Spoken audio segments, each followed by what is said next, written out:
झारखंड विधानसभा चुनाव की सबसे दिलचस्प तस्वीरें निकलकर सामने आने लगी है जब चुनाव प्रचार के दौरान एनडीए और इंडिया गठबंधन के नेता एक दूसरे के ऊपर खूब आरोप लगाते हैं। उम्मीद तो हर सीट पर जीत और हार के दावों की होती है, लेकिन आइए हम आपको बताते हैं कि झारखंड बंटवारे के बाद झारखंड का कौन सा वो सीट है जहां कभी बीजेपी चुनाव नहीं हारी है। दरअसल झारखंड में एक ऐसा भी इलाका है जहां की ज्यादातर सीटों पर अब तक हुए चुनाव में नतीजे भाजपा के पक्ष में ही आया है। ये सीटें झारखंड की दक्षिणी छोटा नागपुर है। कुछ ऐसी विधानसभा है जहां पर भारतीय जनता पार्टी कभी चुनाव नहीं हारी है। आइए आपको विस्तार से बताते हैं कि आखिर छोटा नागपुर क्यों इस इलाके को कहा जाता है और यहाँ की सीटें बीजेपी क्यों नहीं हारती है।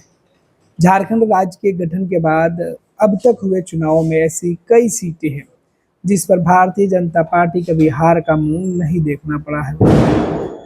ये सभी सीटें दक्षिणी छोटा नागपुर प्रमंडल में है।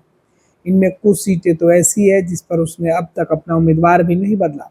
हालांकि एक सीट पर बारी बारी से 3 उम्मीदवार को बीजेपी ने मैदान में उतारा जरूर है। भारतीय जनता पार्टी का गढ़ माने जाने वाले विधानसभा क्षेत्र में से एक अनुसूचित जाति एससी के लिए आरक्षित है, तो दूसरा अनुसूचित जनजाति एसटी के लिए एक श्रेणी सामान्य की है। इनमें से 2 विधानसभा सीट रांची जिले की है, जबकि एक सीट पड़ोसी जिले खुंडी की है। इलेक्शन कमीशन के रिकॉर्ड के अनुसार इसमें जो जानकारी है वो दी गई है। रांची विधानसभा सीट पर भाजपा के चंदेश्वर प्रसाद सिंह उर्फ सीपी सिंह लगातार चुनाव जीतते आ रहे हैं। इस सीट पर झारखंड मुक्ति मोर्चा ने अब तक जीत का स्वाद कभी नहीं चखा है। हालांकि साल 2019 के विधानसभा चुनाव में झारखंड मुक्ति मोर्चा की महिला नेता महुआ माझी ने सीपी सिंह को कड़ी टक्कर दी थी, लेकिन वो चुनाव नहीं जीत पाई। एक बार फिर से वो सीपी सिंह के खिलाफ मैदान में उतर चुकी हैं। रांची की तरह ही अनुसूचित जाति के लिए आरक्षित कांके विधानसभा सीट पर भाजपा को लगातार जीत मिलती रही है। हाँ, उसने अपने उम्मीदवार यहाँ से जरूर बदले हैं। पिछले 4 चुनाव की बात करें तो साल 2005 और 2009 में भाजपा ने इस सीट पर रामचंद्र बैठा को अपना उम्मीदवार बनाया था। वर्ष 2014 में पार्टी ने डॉक्टर जीतू चरण राम को टिकट दिया। इस वर्ष 2019 में भी उनकी जगह समरी लाल को मैदान में उतारा गया। अब वर्ष 2024 में विधानसभा चुनाव में एक बार फिर से डॉक्टर जीतू चरण राम को भाजपा ने अपना उम्मीदवार बनाकर मैदान में उतार दिया है। राजधानी रांची से सटे खूंटी जिले की खूंटी जो रिजर्व सीट है विधानसभा की, इस सीट पर भी भाजपा लंबे समय से जीत रही है।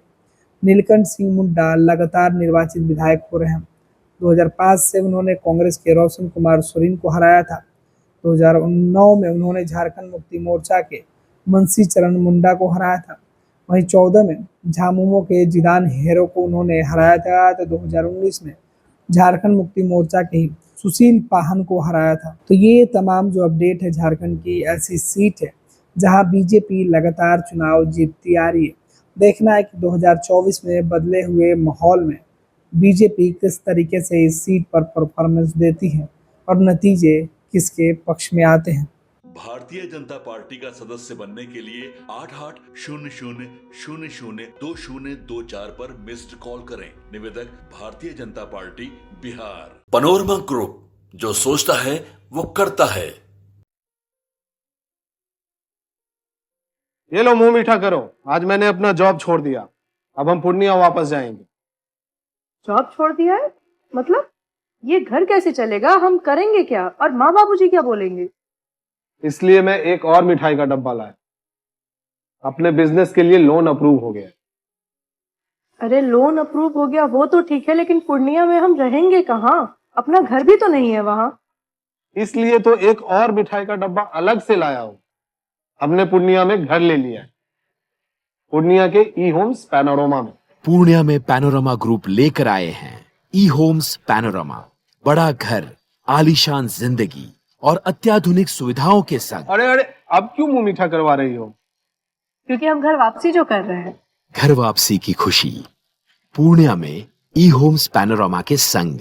ई homes panorama, luxurious lifestyle redefined.